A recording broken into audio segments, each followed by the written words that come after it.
আসসালামু আলাইকুম ওয়া রাহমাতুল্লাহি ওয়া বারাকাতুহু। মহান আল্লাহ রাব্বুল আলামিনের দরবারে লাখো কোটি শুকরিয়া। প্রতি বছরের ন্যায় এবছরেও দুনিয়ার সবথেকে উৎকৃষ্টতম জায়গা রিয়াজুল জান্নাহ, জান্নাতের টুকরা, এই সুন্দর পরিবেশ আল্লাহ করার তৌফিক দিয়েছেন। এজন্য শুকরিয়া আদান বলি আলহামদুলিল্লাহ। গুনাহগার এসেছি আপনাদের খেদমতে দোয়া নেওয়ার উদ্দেশ্যে যে একটা আলোচনা করব, কেন এই পরিবারের সাথে আমাদের একটা সম্পর্ক আছে। যদিও রক্তের সম্পর্ক নয়, আত্মীয়তার সম্পর্ক নয়, কিন্তু একটা কলবের অন্তরের ভালোবাসার মহাব্বতের একটা সম্পর্ক জড়িয়ে আছে। আল্লাহ পাক কবুল করেন। যিনি উক্ত গ্রামের একজন প্রসিদ্ধ আলেম ছিলেন এবং ফুরফুরা শরীফের গদ্দিনী শিল্পীর কাইয়ুমুজ জামান, শাইখুল আরিফিন, শাইখুল ইসলাম আলা হযরত বড় হুজুর পীর কেবলা রাহমাতুল্লাহ আলাইহি, আমার দাদাজান হুজুর পীর কেবলার খুবই কাছের মানুষ ছিলেন। হযরত মাওলানা আলহাজ ফজলুল ওয়াহিদ রাইকলাবি আমার দাদাজান হুজুর কেবলার খুবই ভালোবাসার একজন মানুষ ছিলেন। সেই মহাব্বত, সেই ভালোবাসায় আপনাদের খেদমতে দৌড়ে আসা। আমি গতকালকে রাত্রিরে মুম্বাই শহরে প্রোগ্রাম করেছি। একদম 5টার সময় এয়ারপোর্টে ফ্লাইটে নেমেছি, সরাসরি আপনাদের খেদমতে। এত কষ্ট করে আপনাদের খেদমতে আসলাম। এই সুন্দর পরিবেশ রাইকোলা ওয়াহিদিয়া এতিমখানা মাদ্রাসা প্রাঙ্গণ। অনুরোধ রাখি আশেপাশে যারা আছেন, ইতি বিক্ষিপ্ত অবস্থায় যারা ঘোরাফেরা করছেন, সকলে মাহফিলের মধ্যে এসে বসেন, মজলিসের মধ্যে এসে বসেন। সুন্দর পরিবেশটাকে নিজ দায়িত্ব মনে করে সুন্দরতর বানিয়ে নেন, ভালো লাগবে। সকলে মাহফিলের মধ্যে এসে বসেন।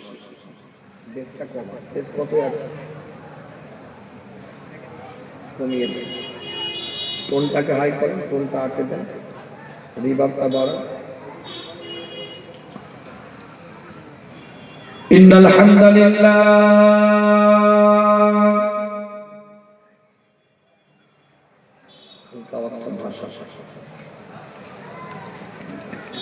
আলহামদুলিল্লাহি রাব্বিল আলামিন ওয়াল আকিবাতু লিল মুত্তাকিন।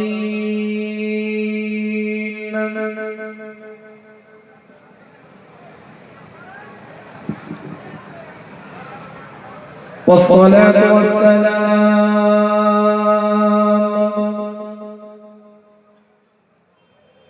على رسوله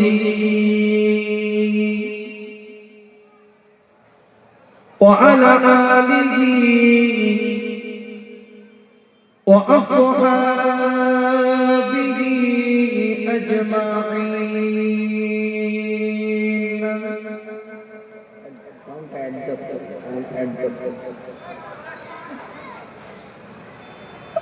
أما بعد فيا أيها الحاضرون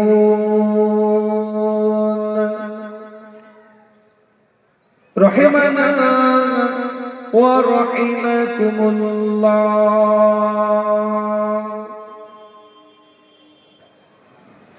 وقال الله تعالى في شان حبيبه تكريما على رسوله تعظيما لرسوله.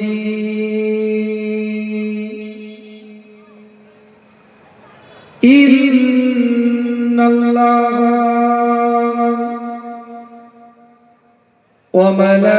وملائكته يصلون على النبي يا أيها الذين آمنوا صلوا عليه وسلموا تسليما اللهم صل على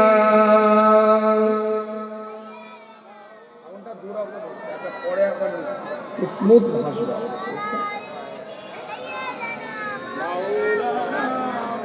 একটু মোহাব্বতের সাথে পড়েন আল্লাহুম্মা সাল্লি আলা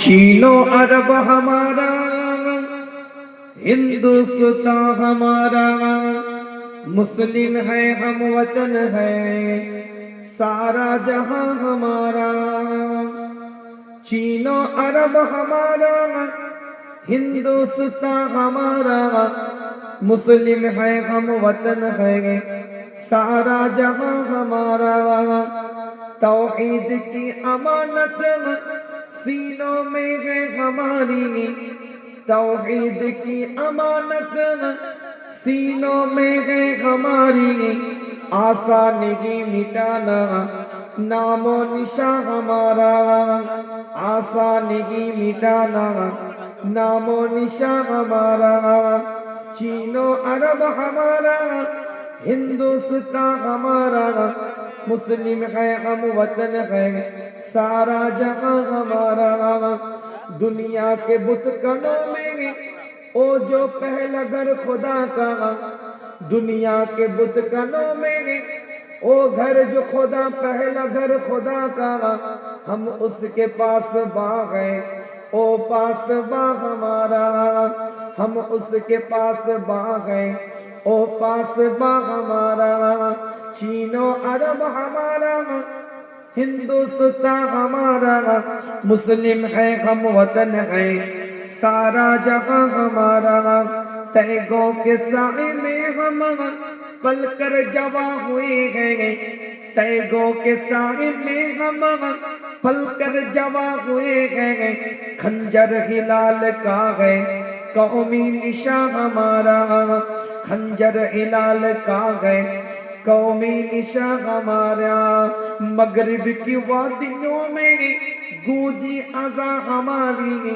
मगरिब की वादियों में गूंजी अज़ा हमारी थमता न था किसी से सहले रवा हमारा थमता न था किसी से सहले रवा हमारा चीनो अरब हमारा हिंदुस्तान हमारा मुस्लिम है हम वतन है सारा जहां हमारा चीनो अरब हमारा हिंदुस्तान हमारा मुस्लिम है हम वतन है सारा जहां हमारा बातिलों से दबने वाले ए आसमान की हम बातिलों से दबने वाले ए आसमान ही हम 100 बार कर चुका तू इंतहा हमारा 100 बार कर चुका तू इंतहा हमारा चीनो अरब हमारा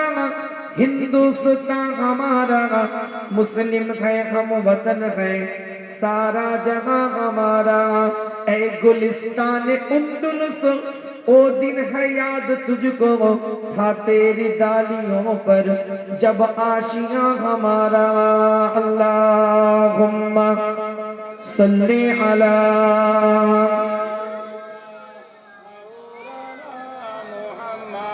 वला आले सय्यिदना बिंदे के मोहम्मद पर कुर्बान ज़माना है बिंदे के मोहम्मद पर कुर्बान ज़माना है जिस जिस को भी देखा है ان کا دیوانہ ہے بندگی کے محمد پر قربان زمانہ ہے جس کو بھی دیکھا ہے ان کا دیوانہ ہے روزہ ہے جو آقا کا جنت کا ٹکڑا ہے روزہ ہے جو آقا کا جنت کا ٹکڑا ہے اس میں تو اماں کے رحمت کا خزانہ ہے اس میں تو اماں کے رحمت کا خزانہ ہے بندگی کے محمد پر قربان زمانہ ہے جس کو بھی دیکھا ہے ان کا دیوانہ ہے اس دن سے بلندی پر پہنچی ہے میری قسمت اس دن سے بلندی پر پہنچی ہے میری قسمت جس دن سے محمد کا ہونٹوں پہ ترانہ ہے جس دن سے محمد کا ہونٹوں پہ ترانہ ہے بندگی کے محمد پر قربان زمانہ ہے جس کو بھی دیکھا ہے ان کا دیوانہ ہے معراج کے سب مولا جبریل سے یوں بولے معراج کے سب مولا جبریل سے یوں بولے محبوب کے تلقوں پر لب رکھ کے جگانا ہے محبوب کے تلقوں پر لب رکھ کے جگانا ہے بندگی کے محمد پر قربان زمانہ ہے جس کو بھی دیکھا ہے ان کا دیوانہ ہے مہتاب ہوا ٹکڑے انگلی کے اشاروں سے مہتاب ہوا ٹکڑے انگلی کے اشاروں سے ہر معجزہ اعلیٰ ہے انداز سہانا ہے ہر معجزہ اعلیٰ ہے انداز سہانا ہے بندگی محمد پر قربان زمانہ ہے جس کو بھی دیکھا ہے ان کا دیوانہ ہے اللہم صلی علی জোরে জোরে পড়ে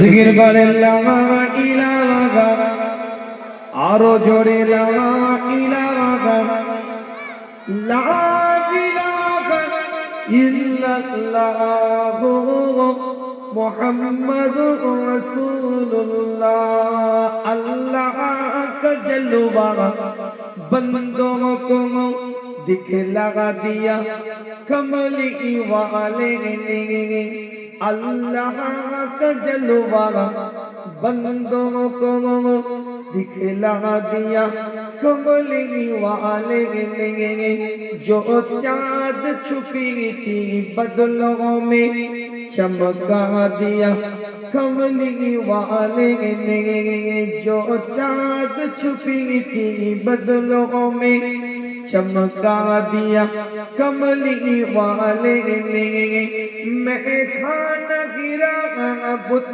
खाना बना मैं खाना गिरा बुत खाना बना बुत खाना पलट कर काबा बना पुरदक से उठा कर मुर्दों को परवा दिया कमली वाले ने बोलो ला इलाहा ला इलाहा ला इलाहा इल्लल्लाहु मुहम्मदुर রাসূলুল্লাহ সাল্লাল্লাহু আলাইহি ওয়াসাল্লাম। উপস্থিত হাজির মজলিস, ব্রাদার ইসলাম রাইকোলা ওয়াহিদিয়া এতিমখানা মাদ্রাসা আজকে উন্নতি প্রকল্পে ওয়াজ মাহফিল খুব সংক্ষেপ দিয়ে একটা আলোচনা করব। অনুরোধ করব যারা রাস্তাঘাটে আছেন, বাজারে দোকানে বসে আছেন, বাড়িতে আছেন, সকলে মাহফিলে চলে আসেন। আপনার পীরের আওলাদ আপনার গ্রামে, আপনার পাড়ায়, আপনার মহল্লায়। কেউ এদিক ওদিকে থাকবেন না, পরিবেশটা তৈরি করেন। কিংবা কিছু আলোচনা হবে তো নাকি? যারা বসে আছেন শুনবেন, কে কে শুনবেন দুটো হাত তুলে দেখান। একদম টনটনে দুটো হাত, একদম দুটো হাত, একটা না, একটা হাত। নারে তাকবীর, নারে তাকবীর, মাশাআল্লাহ। হুজুর কাবলা হাতটা একটু নাড়ান, দেখে একটু হাত নাড়ান, দেখি জেগে আছেন নাকি দেখি। এটা তাকবীর দিন দেখি, নারে তাকবীর। সূরার নাম সূরাতুল ইনশিরাহ। কোরআন শরীফের এটা 94 নম্বর সূরা। এই সূরার মধ্যে 8টা আয়াত আছে। এই সূরার উপরে কিছু আলোচনা আজকে করব আপনাদের খিদমতে। আল্লাহ যদি আমার মুখ থেকে বলিয়ে নেন।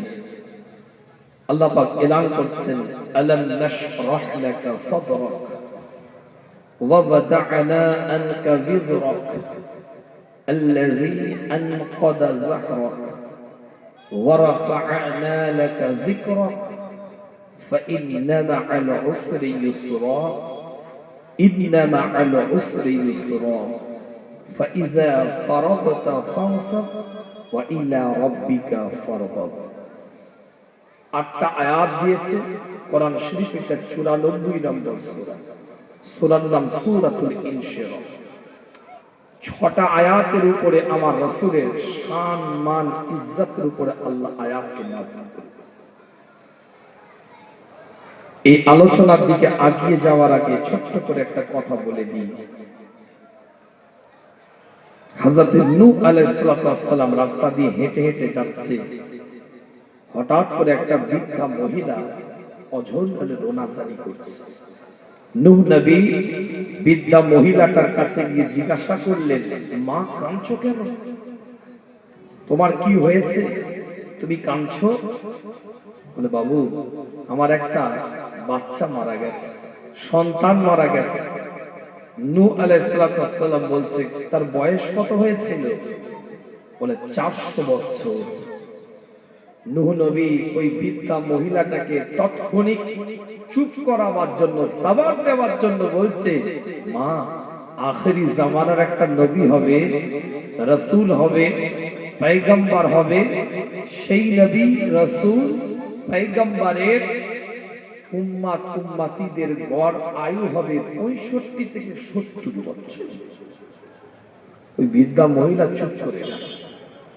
চুপ করে গিয়ে বলছে, তাহলে কি তারা ঘর বাড়ি করবে না, সংসার করবে না? এই এত সীমিত সময় নিয়ে আমরা দুনিয়াতে এসেছি। সূরা মুলকের ৬৭ নম্বর সূরা ২য় নম্বর আয়াতের মধ্যে আল্লাহ বলছেন, আল্লাযী খালাকাল মাউতা ওয়াল হায়াত লিয়াবলুয়াকুম আইয়ুকুম আহসানু আমালা। তোমাদের মওত আর হায়াতের মধ্যবর্তী যে আমি আল্লাহ একটা সময় দিয়েছি, টাইম দিয়েছি, দুনিয়ার হায়াত যেটা তোমরা পেয়েছো, আল্লাহ কত সুন্দর কথা বলছে এখানে। আল্লাহ বলেন আকসারু আমালা, আকসার মানে হচ্ছে বেশি। আল্লাহ বলেন যে অধিক আমল করো, এই কথা আল্লাহ বলেন। আল্লাহ বলছে আহসান, সুন্দর আমল করো, অতি সুন্দর আমল করো। জামিল মানে সুন্দর, হাসান মানে সুন্দর, আর আহসান হচ্ছে অতি সুন্দর। আল্লাহ বলছে অতি সুন্দর তোমরা আমলটা করো। 50 রাকাত নামাজ আপনি আদায় করেছেন, নফল নামাজ, কিন্তু সেই নামাজের মধ্যে রুকুতে তাড়াহুড়ো, সিজদাতে তাড়াহুড়ো, তাসবিহ পড়াতে তাড়াহুড়ো হয়ে গিয়েছে, তেলাওয়াতের বিশুদ্ধতার ক্ষেত্রে অতটা সতর্ক করা হয়নি, সতর্ক করে তেলাওয়াত করা হয়নি। আল্লাহ বলছে আহসান, সুন্দর আমল, 2 রাকাত নামাজ পড়ো, খুশুর সাথে আদায় করো, রুকুতে সিজদা দাও, সিজদাতে টাইম দাও, রুকুতে টাইম দাও, তাসবিহতে টাইম দাও, মাখরাজ ওয়ারাতিল কোরআন তারতিলা, মাখরাজের সাথে তেলাওয়াত করো, সুন্দর শুদ্ধভাবে। 2 রাকাত নামাজ 50 রাকাত নামাজের থেকে আল্লাহর কাছে বেশি প্রিয় হয়েছে। তাই আল্লাহ বলছে আহসানু আমাল, সুন্দর আমল। আল্লাহ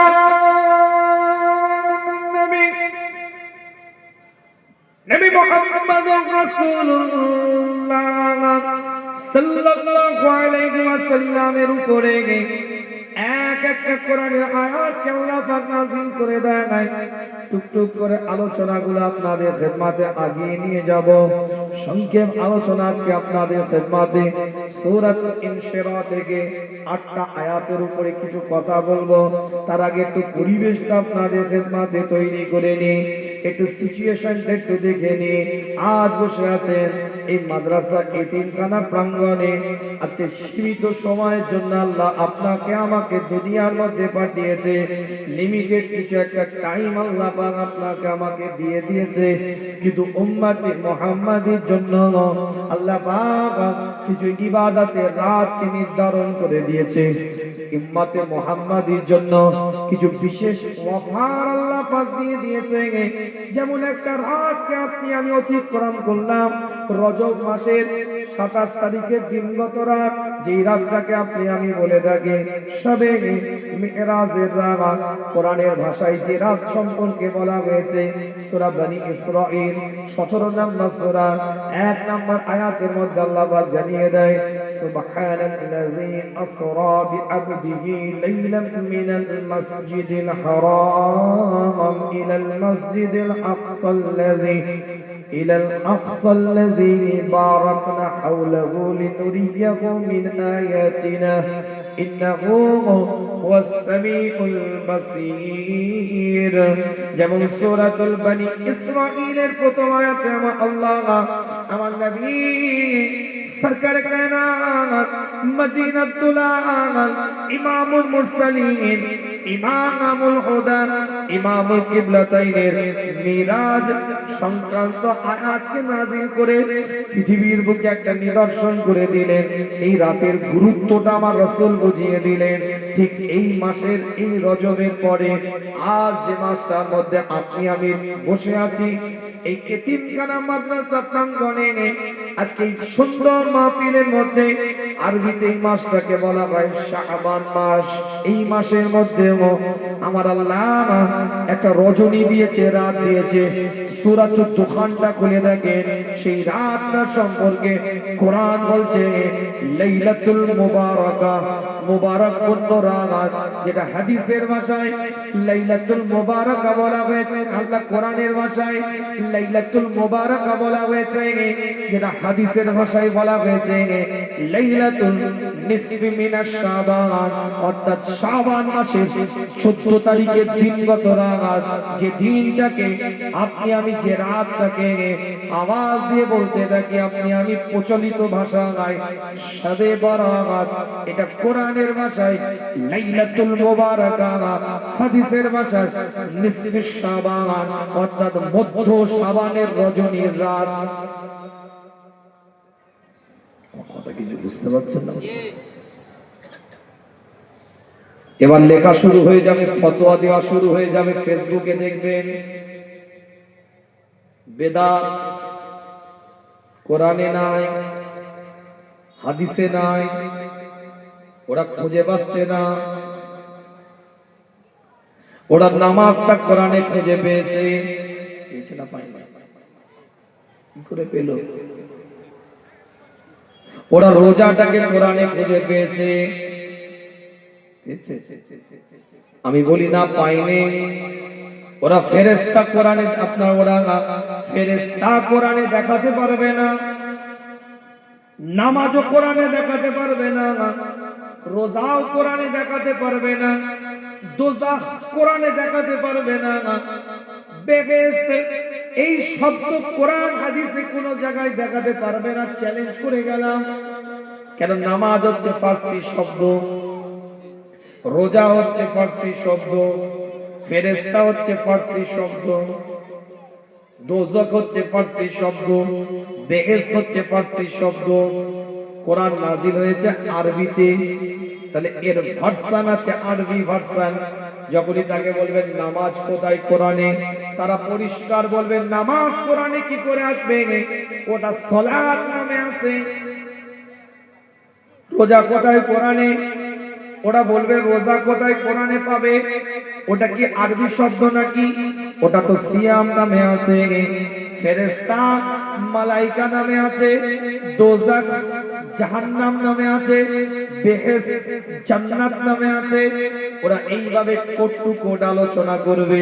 যারা সবে বরাতের বিরোধিতা করে, তারা কোরআনে হাদিসে কোন জায়গায় শবে বরাত পায় না, কিন্তু নামাজ সালাত হিসাবে পায়, রোজা সিয়াম হিসাবে পায়, ফেরেশতা মালাইকা হিসাবে পায়, দোজাখ জাহান্নাম হিসাবে পায়, বেহেশত জান্নাত হিসাবে পেয়ে যায়। কিন্তু একটু যদি মাথা কাটাতো, আরে মাথায় ঠিকই আছে, এটা বদমাইশি। যেমন শবে বরাত, এটা কোরআন হাদিসে পাওয়া যাবে না, কি পাওয়া যাবে? সূরাতুদ দুখান বলছে লাইলাতুল মুবারাকা পাওয়া যাবে।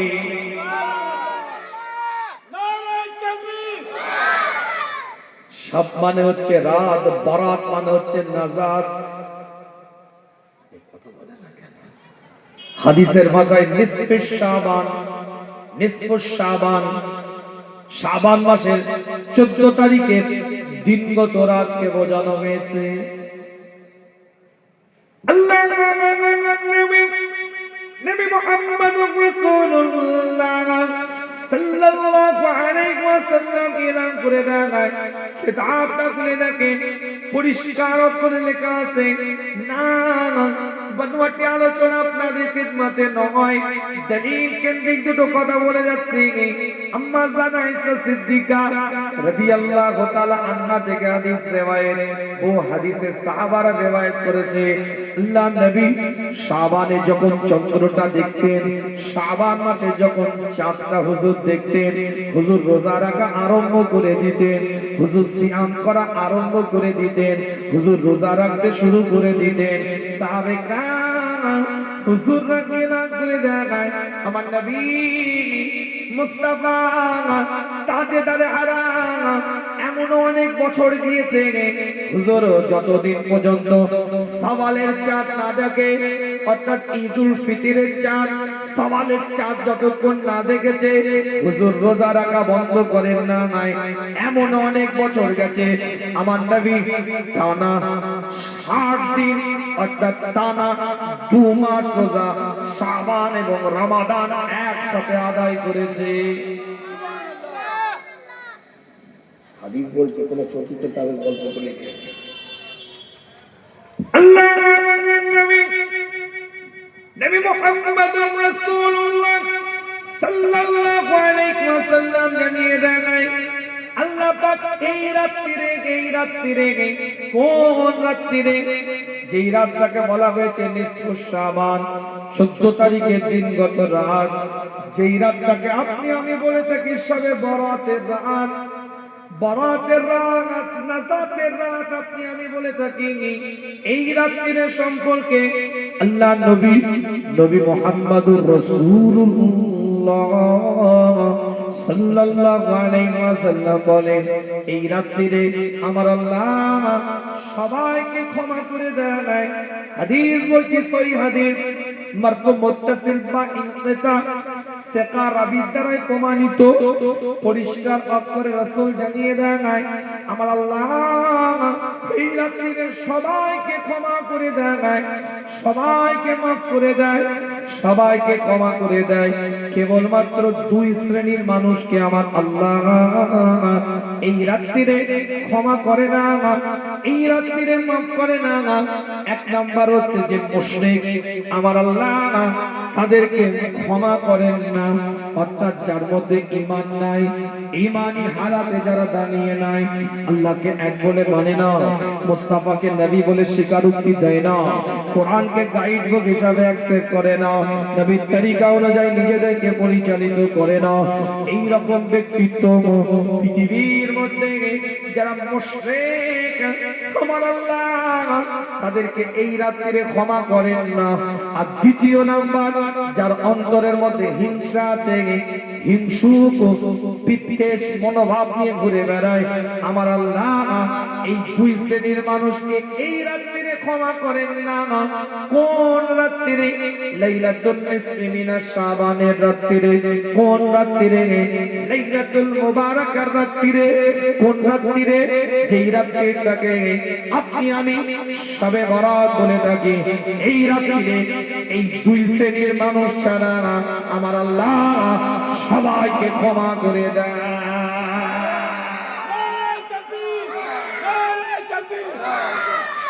অনেক হাদিস দ্বারা প্রমাণ আছে, কিন্তু আমার আলোচনা ওখানে পড়ে আছে, শুধু টুক করে দুটো কথা বললাম আপনাদের খেদমতে। মূল বিষয় এটা নয়, হায়াতে জিন্দেগি আমাদের কম, সময় লিমিটেড আমাদের, কিন্তু রাতগুলোকে কাজে লাগাতে হবে আমাদেরকে। তাই রজব মাসে একটা রাত আছে, সেই রাতে একটু টাচ দিলাম। শাবান মাসের একটা রাত আছে, সেই রাতটারও একটু টাচ দিলাম। এরপরে রমাদান মাস, শাহর রমাদানুল্লাযী উনজিলা ফীহিল কুরআন, যে মাসে আমার আল্লাহ কোরআনটাকে নাযিল করেছে, এই মাসেও কিছু রজনী আছে, রাত আছে। মুসলমান জানিয়ে দেয়, তাজদারে হারাম এলান করে দেয়, মদিনার দুলাল এলান করে দিচ্ছে, রমাদান মাসে শেষ 10 দিনের কিছু বেজর রাত আছে।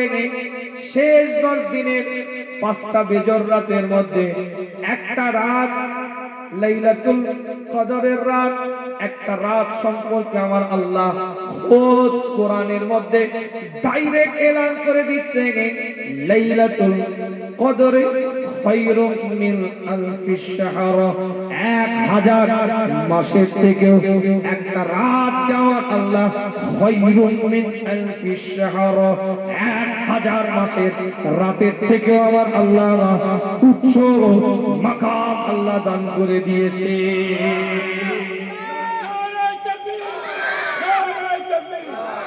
আজকে আমার আলোচনা এই জায়গায় রায়কলাবী হুজুরের মাহফিলে এসে, আজকে মোহাব্বতের মানুষের বাড়িতে এসে ছোট্ট করে একটুখানি বলতে চেয়েছি আপনাদেরকে, সীমিত সময়ের জন্য আপনি আমি দুনিয়ার মধ্যে এসেছি।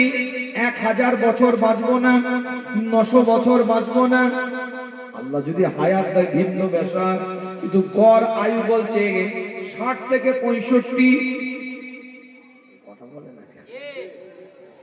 আল্লাহ যদি বাড়িয়ে দেয় এটা এক্সট্রা, গড় আয়ু বলছে 60 থেকে 65, কিন্তু এই মাসগুলো এই রাতগুলোকে যদি কাজে লাগাতে পারি মাকাম আল্লাহ পাক বানিয়ে দিবে, মর্যাদা আল্লাহ পাক বানিয়ে দিবে, মর্তবা আল্লাহ পাক বানিয়ে দিবে। ছোট্ট করে তো আলোচনার মধ্যে একটুখানি আপনাদেরকে এই 3টে রাতের গুরুত্ব সম্পর্কে একটু বললাম। শবে মেরাজের কথা, রজব মাসে অতিক্রম করলাম, শবে বরাতের কথা, শাবান মাসের সামনে পড়ে আছে, রমাদান মাসে একটা রাত আল্লাহ দিবে খায়রুম মিন আলফি শাহর, 1000 মাসের থেকেও উত্তম একটা রাত আল্লাহ পাক দিয়ে দিবে। সংক্ষেপ কথা আপনাদের খেদমতে আমি বলি না, কোরআন জানিয়ে দেয়, সূরার নাম সূরাতুল ইনশিরাহ। টুকটুক করে আলোচনা এবার আগিয়ে নিয়ে যায়। মূল বিষয়ে কথা বলতে চেয়েছিলাম আপনাদের খেদমতে। আল্লাহ পাক কোরআনের মধ্যে জানিয়ে দেয়, আলাম নাশরাহ লাকা সাদরাক, নবী আমি আল্লাহ আপনার সিনাটাকে চওড়া করে দিলাম, প্রশস্ত করে দিলাম, দীর্ঘ আমি আল্লাহ আপনার সিনাটাকে বানিয়ে দিলাম। বর্তমানে কেউ যদি নিজের সিনাটাকে চওড়া করতে চায়, যদি দীর্ঘ করতে চায়, প্রশস্ত করতে চায়, যুবক ছেলে সিনা চওড়া করতে চাইছে, তাকে জিমে ভর্তি হতে হয়, ওয়েট লিফটিং করতে হয়, মাল্টি জিম করতে হয়, ডায়েট চার্ট মেইনটেইন করতে হয়, তাকে সুন্দরভাবে সিট আপ দিতে হয়, ল্যাগ ট্যাগ মাসেল টাসেল বানাতে হয়, সুন্দর করে তার 6 প্যাক 8 প্যাক পর্যন্ত বানাতে পারবে। কিন্তু তার জন্য নির্দিষ্ট ব্যায়াম আছে। বর্তমানে যদি কেউ তার সিনাটাকে চওড়া করতে যায়, আর আমার আল্লাহ, আমার মাওলা, আমার পরওয়ারদিগার, আমার খোদাকে নাম করে দিচ্ছে, নবী আমি আল্লাহ, আমি মাওলা, আমি পরওয়ারদিগার আপনার সিনাটাকে চওড়া করে দিলাম। মুফাসসিরিনরা বলছেন, হুজুরের সিনাটা কি দিয়ে আল্লাহ চওড়া করলেন, কি দিয়ে আল্লাহ প্রশস্ত করলেন, কি দিয়ে আল্লাহ দীর্ঘ করলেন? একাধিক মুফাসসিরিনদের রিওয়ায়াত বলছি, ছোটি কিতাবের গল্প নয়। এই আয়াতের তাফসীর করতে গিয়ে মুফাসসিরিনরা এলান করে দিলেন, আমার আল্লাহ 3টে জিনিস দিয়ে আমার নবীর সিনাটাকে চওড়া করে দিয়েছে।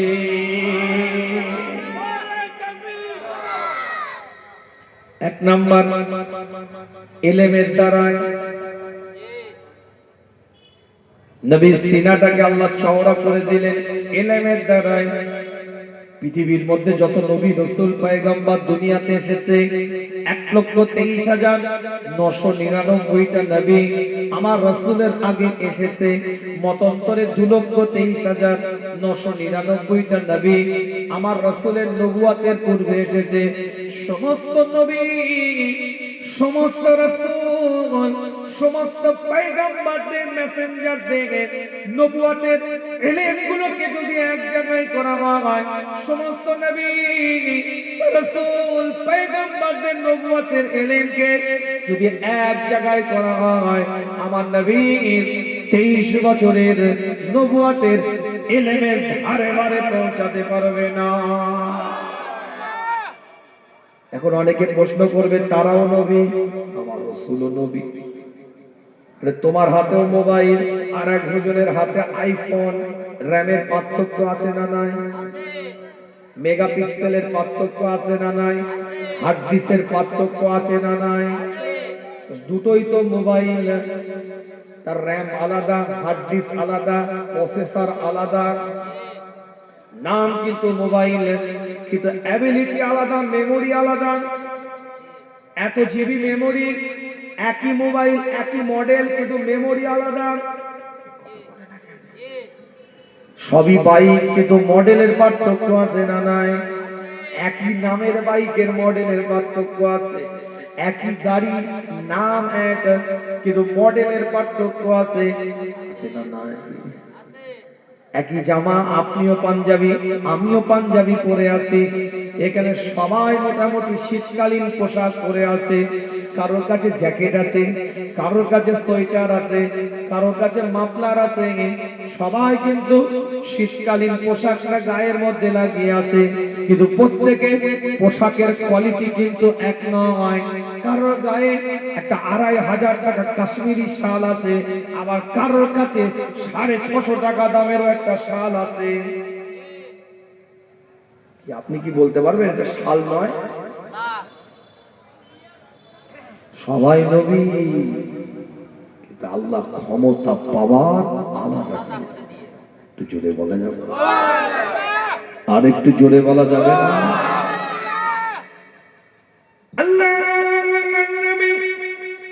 নবী মুহাম্মদুর রাসূলুল্লাহ সাল্লাল্লাহু আলাইহি ওয়াসাল্লামের উপরে আল্লাহ পাক কোরআনের আয়াতগুলোকে এক একটা নাযিল করতে আরম্ভ করলেন। নবুয়তের ইলমের দ্বারা হুজুরের সিনাটাকে আল্লাহ পাক চওড়া করে দিলেন, এমন মাকাম আল্লাহ দিয়ে দিলেন। কিতাবটা খুলে দেখেন, আমি বলি না কোরআন তার ভাষার মধ্যে দিয়ে এলান করে দেয়। সূরার নাম সূরাতুল ইমরান, ৩য় নাম্বার সূরা, ১৬৪ নাম্বার আয়াতের মধ্যে আল্লাহ পাক বলছে, লাকাদ মান্নাল্লাহু আলাল মুমিনিনা ইয বা'আসা ফীহিম রাসূলাম মিন আনফুসিহিম ইয়াতলু আলাইহিম আয়াতিহি ওয়া ইউযাক্কিহিম ওয়া ইউআল্লিমুহুমুল কিতাব ওয়াল হিকমাতা ওয়া ইন কানু মিন ক্বাবলু লাফী দালালিন মুবিন। আমি বলি না কোরআন জানিয়ে দেয়, আমি তোমাদের মধ্যে থেকে তোমাদের একটা নবী দিলাম, একটা রাসূল দিলাম, একটা পয়গম্বর দিলাম। সেই নবীর কাজ কি হবে, অ্যাক্টিভিটিস কি হবে, টার্গেট কি হবে, অ্যাম্বিশন কি হবে, চিন্তাটা কি হবে, ভাবনাটা কি হবে, আল্লাহ পাক কোরআনের মধ্যে এলান করে দেয়। সেই নবী, সেই রাসূল, সেই পয়গম্বর তোমাদের সামনে কোরআনের আয়াতগুলোকে তেলাওয়াত করে শুনিয়ে দিবে।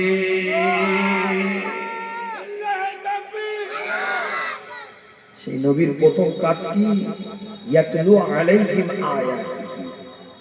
আমি যে আয়াতগুলো নাজিল করব, সে আয়াতগুলোকে আল্লাহ রাসূল শুনিয়ে দিবে। চলে বলে কি ধরনের এলেম দেয়া হচ্ছে এটা বোঝাবার জন্য। সিনাটা চওড়া তো আল্লাহ করেছে, কিন্তু কি রকম এলেম দিয়ে সিনা চওড়া করেছে। ছোট্ট করে একটা দলিল দেব আপনাদের, শুনবেন।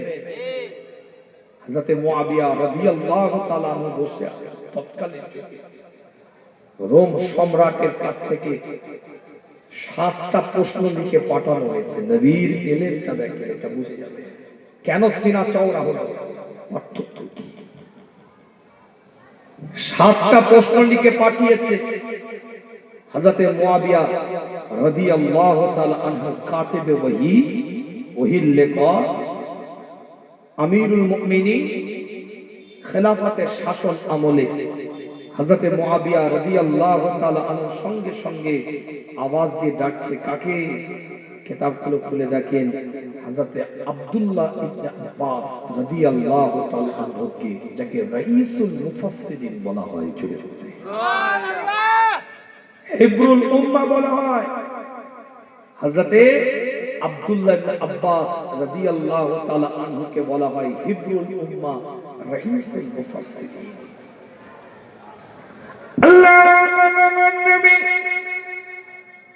নবী মুহাম্মদুর রাসূলুল্লাহ সাল্লাল্লাহু আলাইহি ওয়াসাল্লাম হুজুর ওযু করার প্রস্তুতি নেবেন।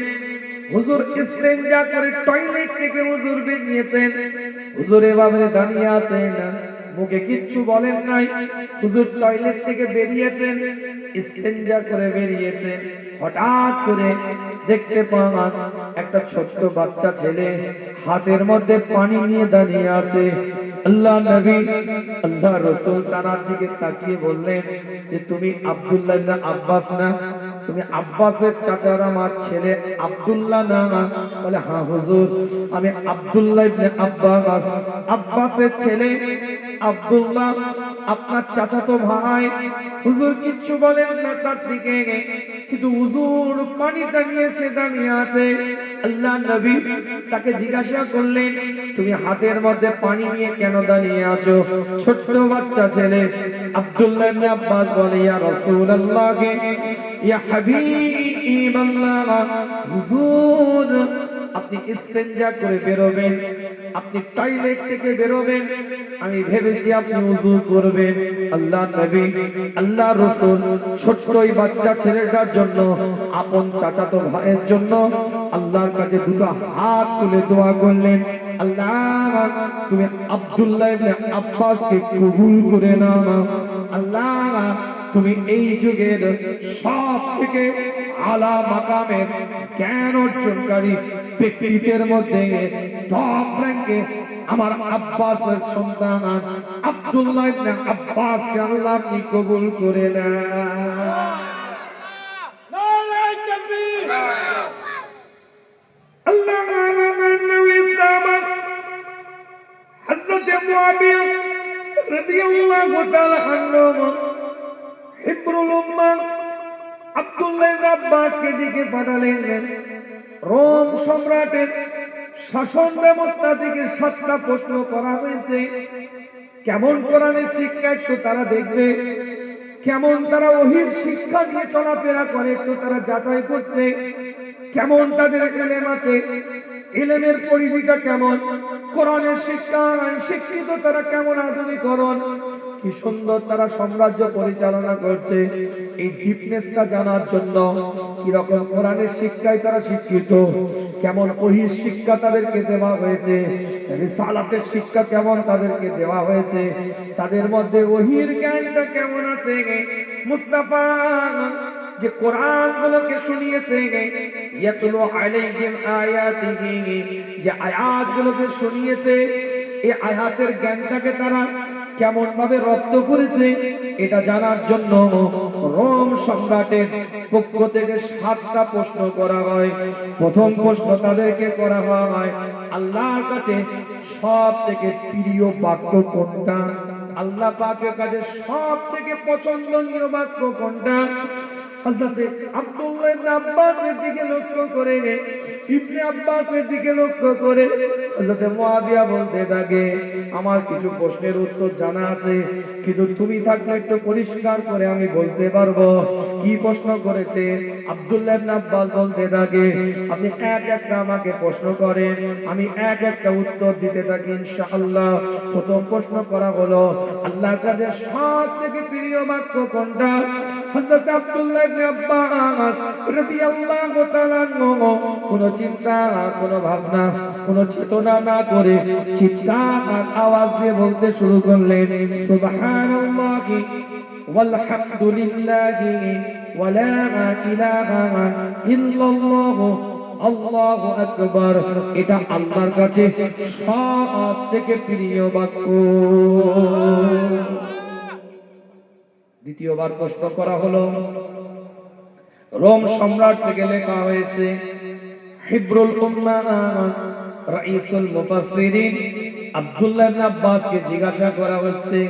দ্বিতীয় প্রশ্ন, 8টা আছে কিন্তু কারোর পেটের মধ্যে ছিল না, এমন 3টে সৃষ্টির নাম বলো। 8টা আছে কিন্তু কারোর গর্ভের মধ্যে ছিল না, জান আছে কিন্তু কোন গর্ভের মধ্যে কোনোভাবে সে অবস্থান করেনি, এমন আল্লাহ পাকের 3টে সৃষ্টির নাম বলো। কোরআন শিক্ষা দিয়েছে, ইন্নী জাইলুন ফিল আরদি খলিফা। হযরত আদম আলাইহিস সালাতু ওয়াস সালাম কে আল্লাহ পাক তৈরি করলেন। দ্বিতীয় হযরত হাওয়া আলাইহিস সালাতু ওয়াস সালাম কে আল্লাহ পাক সৃষ্টি করলেন। হযরত আদমের বাম পাঁজরের হাড় দিয়ে পুরো মাটি গর্ভের মধ্যে তারা কিন্তু অবস্থান করেন নাই, আমার আল্লাহ এই দুটো জানকে তৈরি করেছে। কথা বলে এই দুটো উত্তর তো আপনারা ভাবলে দিতে পারতেন, কিন্তু কঠিন তো তৃতীয় নম্বর উত্তর কোরআন থেকে দিতে হবে। যে এলেম আল্লাহর রাসূলকে আল্লাহ দিয়েছে সিনার মধ্যে মুস্তাফা এলান করে দিয়েছে ইয়াতলু আলাইহিম আয়াতিহি হুজুর সে আয়াতগুলোকে তেলাওয়াত করেছে নবীর সিনাটাকে ওই এলেম দিয়ে আল্লাহ চওড়া করে দিয়েছে আলোচনা বুঝে যাচ্ছে তো নাকি হযরত আব্দুল্লাহ ইবনে আব্বাস রাদিয়াল্লাহু তাআলা আনহু আওয়াজ দিয়ে চিৎকার আওয়াজ দিয়ে বলতে থাকে আরে কোরআন শিক্ষা দিয়েছে আমাদেরকে তৃতীয় জাহান হযরত মুসা আলাইহিস সালামের হাতে আল্লাহ পাক একটা লাঠি দেখে বলেছিলেন মুসা এই হাতে তোমার এটা কি মুসা নবী কোরআনের ভাষায় বলেছে কোরআন জানাচ্ছে আমার রাসূলকে মুসা নবী সেদিনে বলেছিল আল্লাহ এটা হচ্ছে লাঠি কথা বলে দেখেন আমি একদম সুন্দরভাবে বোঝাচ্ছি আপনাদেরকে একটাও কোনো ভাষা কোরআনের বাইরে বলছি না মুসা নবী বলল হুজুর আল্লাহ এটা লাঠি আল্লাহ বললেন মুসা তুমি লাঠিটাকে জমিনের মধ্যে ফেলে দাও লাঠি জমিনের মধ্যে ফেলার সঙ্গে সঙ্গে সাপ হয়ে দৌড়াতে আরম্ভ করলো মুসা নবী একটু ঘাবড়ে গেলেন আল্লাহ আবার আয়াত দিয়ে বলছে কোরআনে মুসা তুমি ওই সাপটাতে স্পর্শ করো সঙ্গে সঙ্গে সাপ লাঠিতে পরিণত হয়ে গেল হযরত আব্দুল্লাহ ইবনে আব্বাস রাদিয়াল্লাহু তাআলা বলছেন কোন মায়ের পেটে ছিল না ওই লাঠি কিন্তু ওই লাঠির মধ্যে আল্লাহ একটা জান দিয়েছিলেন এই জানটাই তৃতীয় জান যেটা আমার আল্লাহ কোন গর্বে না দিও তার মধ্যে আত্মা রেখে দিয়েছে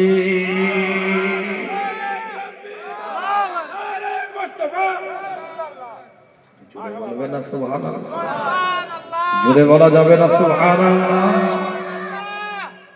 কথাটা বুঝে যাচ্ছে না বুঝে যায় কোথা থেকে আলোচনা হচ্ছে মনে রাখবেন আল্লাহ নাশরাহ লাকা সাদরা আল্লাহ বলছে নবী আপনার সিনা চওড়া করে দিলাম এই আয়াতের তাফসীর করতে গিয়ে মুফাসসিরিনরা বলছে সিনাটা ইলম দিয়ে আল্লাহ চওড়া করেছে এক নম্বর আয়াতের তাফসীর চলছে সেই ইলমটা কি সূরাতুল আল ইমরান থেকে 164 নম্বর আয়াতের দলিল দিয়ে বলেছি ইয়াতলু আলাইহিম আয়াতিহি আয়াত তেলাওয়াত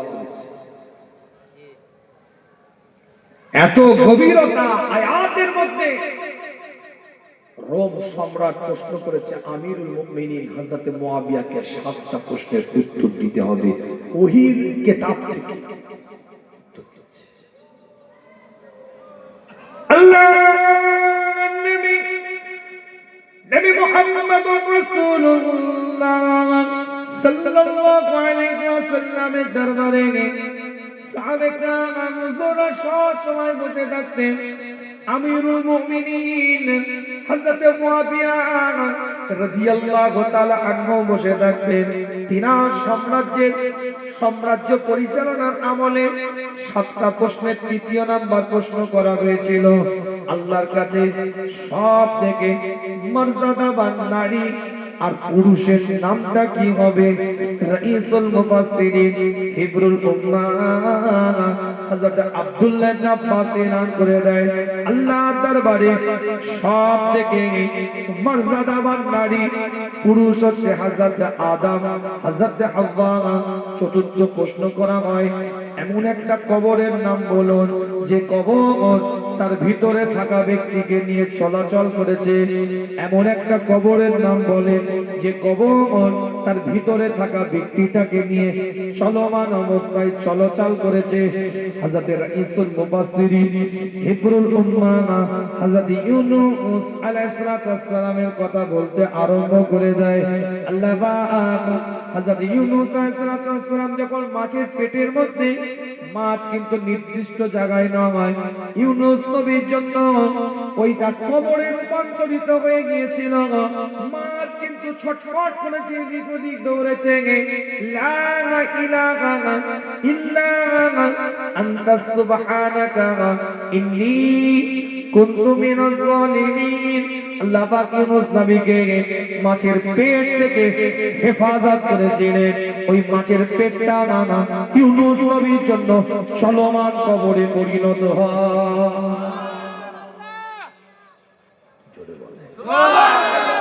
আরো জোরে। কি মনে হচ্ছে আমি ফাঁকি মারছি নাকি? আমি ফাঁকি মারছি বলে মনে হচ্ছে আপনাদের? যদি মনে হয় আমি ফাঁকি মারছি তাহলে আপনারা ফাঁকি, আর যদি মনে হয় না রায়কলাবি হুজুরের এখানে এসে তারই পীরের আওলাদ, কি কথা ঠিক ঠিক তারই পীরের আওলাদ, আপনার পীরের আওলাদ কিছু কথা বলছে দলিল আদিল্লাহ দিয়ে খেটে খেটে পরিশ্রম করে, তাহলে তো সুবহানাল্লাহ জোরে দেয়। আর যদি মনে হয় না কোন রকমের টাইম পাস করে মনে হচ্ছে নেমে যাবে, তাহলে আপনারও টাইম পাস করে। একটা মানুষের জবান বন্ধ না থাকে চিৎকার দিয়ে বলেন সুবহানাল্লাহ, আরো জোরে বলেন সুবহানাল্লাহ। পঞ্চম প্রশ্ন করা হয়, কিতাবটা খুলে দেখেন পরিষ্কার করে লেখা আছে এমন একটা জায়গার নাম বলেন যেখানে একবার মাত্র সূর্যের আলো পৌঁছেছে, কিয়ামত পর্যন্ত ওই জায়গায় আর সূর্যের আলো কখনো পৌঁছাবে না। অনেকে আমরা জানি যে ব্ল্যাক হোল এমন কিছু জায়গা আছে যেখানে সূর্যের আলো কখনো পৌঁছায়নি, কিন্তু প্রশ্ন হচ্ছে এখানে এমন একটা জায়গা আছে যেখানে একবার পৌঁছেছে আর কখনো পৌঁছাবে না।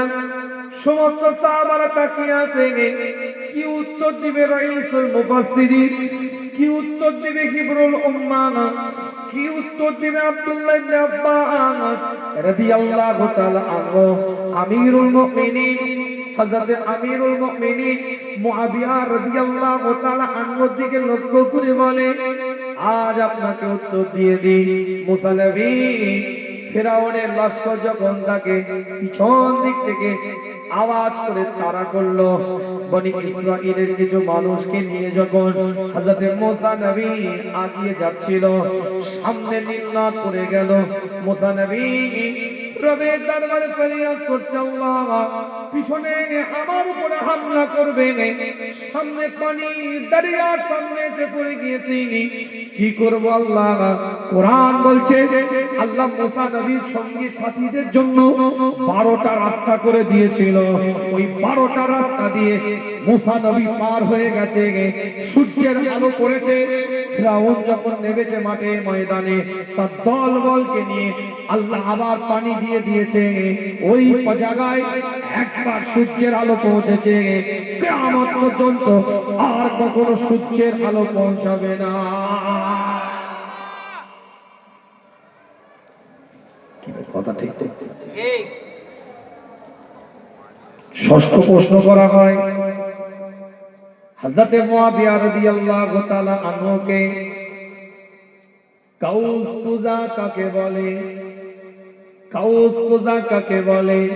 হযরত রাইসুল মুফাসসিরিন হিবরুল উম্মাহ হযরত আব্দুল্লাহ ইবনে আব্বাস রাদিয়াল্লাহু তাআলা আনহু বলে, আসমানের উপরে যে 7টা রং হয়, 7টা রং দেখা যায়, হযরত রাইসুল মুফাসসিরিন বলছে কোরআনের ভাষা এটাকে কাউস কুজা বলা হয়। সপ্তম প্রশ্ন করা হয়, মাজরাবা কি? গোটা আমিরুল মুমিনিনের দরবারে রাইসুল মুফাসসিরিনের দিকে তাকিয়ে আছে, হিবরুল উম্মাহর দিকে তাকিয়ে আছে। 7 নম্বর প্রশ্নের উত্তরটা কি দিবে? আমিরুল মুমিনিন খলিফাতুল মুসলিমিন হযরত মুআবিয়া রাদিয়াল্লাহু তাআলা আনহু খোদ নিজে কাতেবে ওহী তিনিও তাকিয়ে আছেন, যেটাকে ওহীর লেখক বলার মতো তিনিও চাতক পাখির ন্যায় তাকিয়ে আছেন। কি উত্তরটা দিবে রাইসুল মুফাসসিরিন? কি উত্তরটা দিবে হিবরুল উম্মাহ? আওয়াজ দিয়ে সেদিনে রাইসুল মুফাসসিরিন আব্দুল্লাহ ইবনে আব্বাস রাদিয়াল্লাহু তাআলা বলতে থাকে, মাজরাবা একটা জান্নাতের বিশাল দরজা থেকে আর একটা দরজায়, অর্থাৎ এক জান্নাত থেকে আর এক জান্নাতে যাওয়ার মাঝখানে যে গেটটা দারুস সালাম একটা জান্নাতের নাম, ধরেন এই দারুস সালাম, এই জান্নাত থেকে জান্নাতুল ফিরদাউস, আর একটা জান্নাতের নাম, এই যে দুটো জান্নাতের মধ্যবর্তী যে গেটটা আছে এটা কোরআনের ভাষায় মাজরাবা বলা হয়। নারায়ে তাকবীর। এই 7টা প্রশ্নের উত্তর যখন লিখিতভাবে রোম সম্রাটের কাছে পৌঁছে যায়, এক বাক্যে স্বীকার করেছিল তারা, এই জাতির কাছে নবুয়তের ইলম সম্পূর্ণ আছে, রিসালাতের ইলম সম্পূর্ণ এই জাতিকে, এই জাতির নবী দিয়ে গিয়েছে, রাসূল দিয়ে গিয়েছে। কেন কোন সাধারণ মানুষ নবুয়তের ইলম না থাকলে, রিসালাতের ইলম না থাকলে, কোন সাধারণ মানুষ এই 7টা প্রশ্নের উত্তর দিতে পারত না। এই জাতির নবী, এই কওমের নবী, মেসেঞ্জার হিসেবে আমার আল্লাহ যাকে দুনিয়াতে পাঠিয়েছিলেন, সে নবী যথাযথভাবে সেই ইলমটা তাদের জাতির মানুষের কাছে দিয়ে গেছে। তাই আল্লাহ কোরআনের মধ্যে বললেন, ইয়াতুলু আলাইহিম আয়াতিহি, আমার নবী তোমাদেরকে আয়াতগুলোকে তেলাওয়াত করবে। তাই আমি আল্লাহ আমার রাসূলের সিনাটাকে আলাম নাশরাহ লাকা সাদরাক ইলমের দ্বারা আমি আল্লাহ চওড়া করে দিলাম। দ্বিতীয় নাম্বার মুফাসসিরিনরা বলছে, খুব ফাস্ট আলোচনা, বিদায় নেব আপনাদের খেদমত থেকে। দ্বিতীয় নাম্বার মুফাসসিরিনরা বলছে, টুকটুক করে আলোচনা আগিয়ে নিয়ে এসেছি, আমার রাসূলের সিনাটাকে আমার আল্লাহ দ্বিতীয় নাম্বার চওড়া করেছে আখলাকের দ্বারায়, সুন্দর আচরণের দ্বারায়, ভালো ব্যবহারের দ্বারায়। জাহেলিয়াতের যুগে, অজ্ঞতার যুগে, মূর্খতার যুগে, ডার্কনেস টাইম, অন্ধকারাচ্ছন্ন সময়, যেই যুগে, যে সময়, যে পরিস্থিতিতে খুব শরিয়াত বিরোধী কর্মের সাথে মানুষ লিপ্ত থাকতো, দ্বীন বিরোধী কাজের সাথে লিপ্ত থাকতো, সেটা বলে রাখেন। একটা ছোট্ট উদাহরণ দিয়ে আপনাদের খেদমতে, আল্লাহ নবী, আল্লাহ রাসূলের একজন সাহাবা হযরত সাবিত বিন নাজিয়া রাদিয়াল্লাহু তাআলা আনহু, আল্লাহ নবী আল্লাহ রাসূলের দরবারে বারগাহের মধ্যে বসে আছে। আল্লাহ নবী মুহাম্মদুর রাসূলুল্লাহ সাল্লাল্লাহু আলাইহি ওয়াসাল্লামের দিকে লক্ষ্য করে হযরত সাহসা বিন নাজিয়া রাদিয়াল্লাহু তাআলা বলতে থাকে, ইয়া রাসূলুল্লাহ, ইয়া হাবিবাল্লাহ, হুজুর, আমি জাহেলিয়াতের যুগে, অজ্ঞতার যুগে, মূর্খতার যুগে, ডার্কনেস টাইমে আমি কিছু ভালো কাজ করেছি। আল্লাহ পাক কি আমাকে তার বদলাতে সাজা দিবে, তার বদলাতে নিয়ামত দান করবে, তার বদলাতে কি মর্যাদা আল্লাহ পাক দিবে। আল্লাহ নবী হযরত সাহসা বিন নাজিয়ার দিকে তাকিয়ে বললেন, কি এমন তুমি ভালো কাজ করেছো, কি এমন তুমি উত্তম কাজ করেছো জাহেলিয়াতের যুগে? বলি, ইয়া রাসূলুল্লাহ, ইয়া হাবিবাল্লাহ, হুজুর, আমার দুটো উট একদিন গাম হয়ে যায়, হারিয়ে যায়।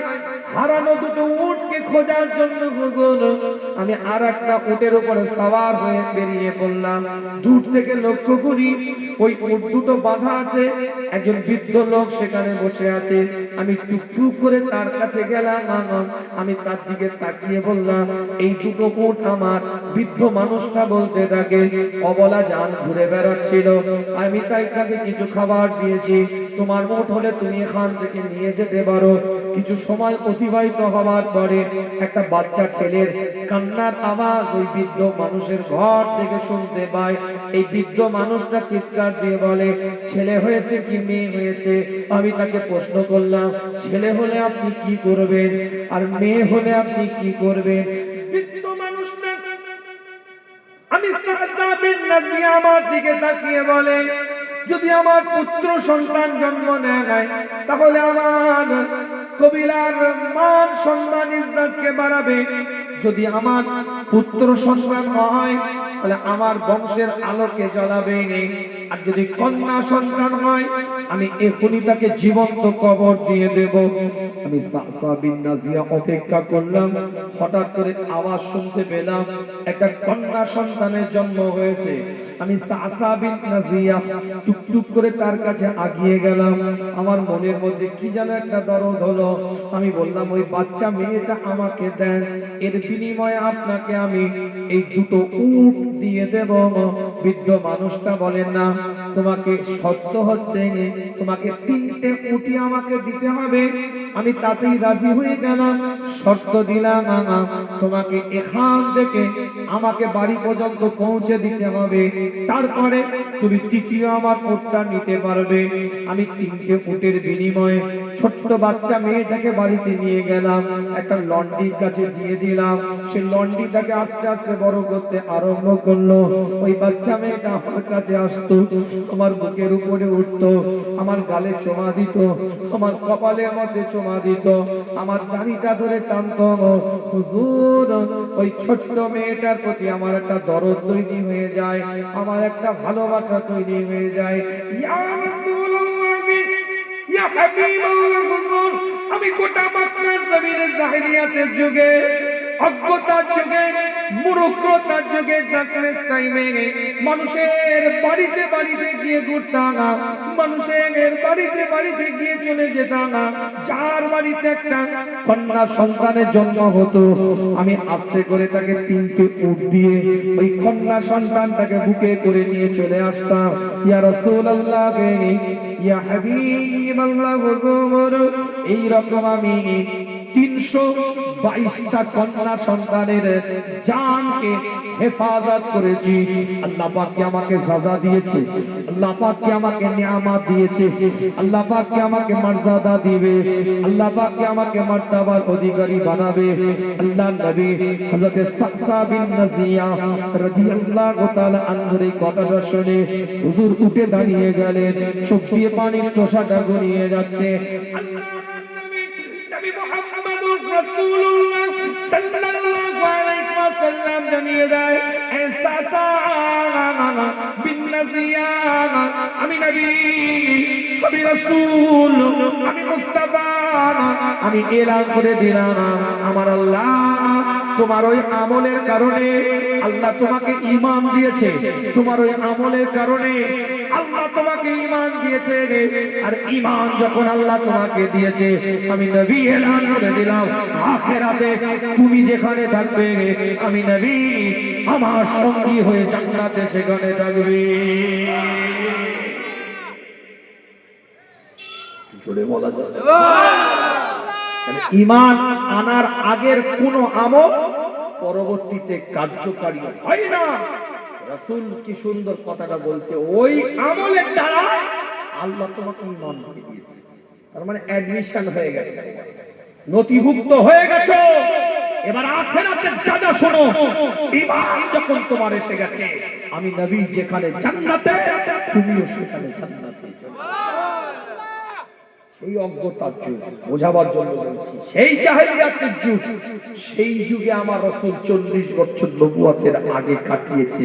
13 বছর মক্কি জীবন, 10 বছর মদিনা জীবন, জাহেলিয়াতের 40 বছরের জীবনে আল্লাহ নবী, আল্লাহ রাসূল যে যুগে মানুষ পানি কম খেত, মদ বেশি।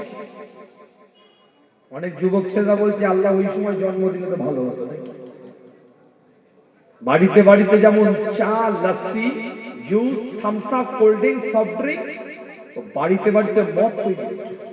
কেউ এলে প্রথমে মটকা ধরিয়ে দিত, তা না, কথা বলে মানুষ পানি কম খেত, ড্রিঙ্ক বেশি করত। সেই যুগে সেই টাইমে আল্লাহ নবী 40টা বছর তাদের সাথে কাটিয়েছে। আল্লাহ নিজে সার্টিফিকেট দিচ্ছে, নবী ওই অজ্ঞতার যুগে আপনাকে 40 বছর রাখার পরেও একদিনের জন্য, 1 ঘন্টার জন্য, তখন তো মদ হারাম হালালের ব্যাপার নয়, কিন্তু তারপরেও পরবর্তীতে শরীয়তে যেহেতু হারাম হবে, 1 সেকেন্ডের জন্য নবীর হাতে পুরো মদের বোতল উঠে যায়, মদের গিলাসও আল্লাহ পাক তুলে দেয়। হুজুরের পবিত্রতার খেয়াল রাখেন। আমি নবী আপনার সিনাটাকে এইভাবে চওড়া করেছি। আল্লাহ পাক কোরআনের মধ্যে জানিয়ে দিলেন, আলাম নাশরাহ লাকা সাদরাক ওয়া ওয়াদা'না আনকা বিযরাক। নবী, আমি আল্লাহ আপনার উপর থেকে বোঝাটাকে হালকা করে দিলাম। বিরাট ব্যাখ্যা করছে, ওয়া ওয়াদা'না আনকা বিযরাক আল্লাযী আনকাযা যাহরাক। এটা বিরাট ব্যাখ্যা। কিন্তু একটা কথা বলে দিয়ে যাচ্ছি আপনাদেরকে, বিদায় নেব, পাগড়ি দেওয়া হবে, আপনাদের খেদমত থেকে চলে যাব। ছোট্ট করে কথাটা বলে দিয়ে যাচ্ছি। আল্লাহ বলেন, লাউ আনজালনা হাযাল কুরআনা আলা জাবালিন লারাইতাহু খাশিয়াম মুতাসাদ্দিআন মিন খাশিয়াতিল্লাহ। এই আয়াতের তাফসীর করছি। কি আয়াত? আমার আল্লাহ যে বলছে আপনার উপর থেকে বোঝাটাকে আমি আল্লাহ হালকা করে দিলাম। দুটো রিওয়ায়াত এসেছে। একটা হচ্ছে হুজুর মাকামে মাহমুদে থাকবে, উম্মতের চিত্র হুজুর দেখতে পাবে। আল্লাহ বলছেন, নবী, সেই দিনে আপনি বলা সাওফা ইউতিকা রাব্বুকা ফাতারদা, আপনি যতক্ষণ আপনার চাওয়া শেষ না হবে আমি আল্লাহ আমার দেওয়া শেষ হবে না। এ আপনার চাওয়া যতক্ষণ থাকবে আপনার কোন গুনাহগার উম্মতি জাহান্নামে থাকবে না, আমি আপনার চিন্তা মুক্ত করে দিব। একটা তাফসীর এসেছে। আবার এই পয়েন্টের আরেকটা তাফসীর এসেছে, যদি এই কোরআনটাকে আল্লাহ কোন পাহাড়ের উপরে অবতীর্ণ করতেন, লাউ আনজালনা হাযাল কুরআনা আলা জাবালিন লারাইতাহু খাশিয়াম মুতাসাদ্দিআন মিন খাশিয়াতিল্লাহ। বিরাট আয়াত, সংক্ষেপে বলছি, পাহাড়টা ধূলিসাৎ হয়ে যেত। আল্লাহ নিজে দায়িত্ব নিয়ে বলছে অন্য আয়াতে, তাবারাকাল্লাযী নাযালাল ফুরকান আলা আবদিহি। আল্লাহ নিজে দায়িত্ব নিয়ে বলছে এই ফুরকানটাকে আমি আল্লাহ আমার বান্দা মুস্তাফার উপরে নাযিল করেছি। জোরে বলবেন এই কোরআনটা সিনার মধ্যে নিয়েছে, এই বুকের মধ্যে। এটা হাদিস তো বাচ্চা, মাশাআল্লাহ। চ্যালেঞ্জ করলাম আমি রামসদয় কলেজ আমতা রামসদয় কলেজ প্রিন্সিপাল বসে আছে, হায়ার এডুকেটেড পারসন সব বসে আছে। চ্যালেঞ্জ করলাম, ওপেন চ্যালেঞ্জ করলাম। আজকে ইন্টারনেটের যুগে, ইউটিউবের যুগে, সোশ্যাল মিডিয়ার যুগে, অত্যাধুনিক প্রযুক্তির যুগে গুগলে সার্চ দিয়ে আপনি দেখিয়ে দেন পৃথিবীব্যাপী যে কোনো ধর্মগ্রন্থ মুখস্থকারী, যে ঋগ্বেদ বলে, অথর্ববেদ বলে, যজুর্বেদ বলে, ইয়াংবেদ বলে, গীতা বলে, মহাভারত বলে, ওল্ড টেস্টামেন্ট বাইবেল বলে, নিউ টেস্টামেন্ট বাইবেল বলে, যত ধর্মগ্রন্থ আছে, একটা ধর্মগ্রন্থ মুখস্থকারী পৃথিবীতে একজন ব্যক্তির নাম দেখিয়ে দাও। ইন্টারনেট, ইউটিউব, সোশ্যাল মিডিয়া, ফেসবুকের যুগে সার্চ দিয়ে দেখিয়ে দাও, খুঁজে পাবে না দূরবীন। ওপেন চ্যালেঞ্জ করলাম শিক্ষিত সমাজের মানুষের কাছে, খুঁজে পাবে না দূরবীন দিয়ে।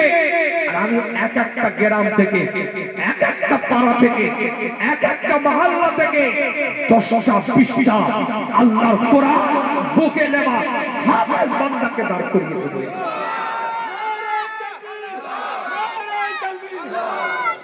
আর আমরা এই হাফেজ বান্দাগুলোকে দেখে কিছু স্যুট টাই প্যান্ট পরা লোকেরা একটু ন্যারো মাইন্ডে দেখে। মুসলমান, অন্য জাত ধর্ম বলছি না, মুসলমান একটু নতুন নতুন কামাতে শিখেছে,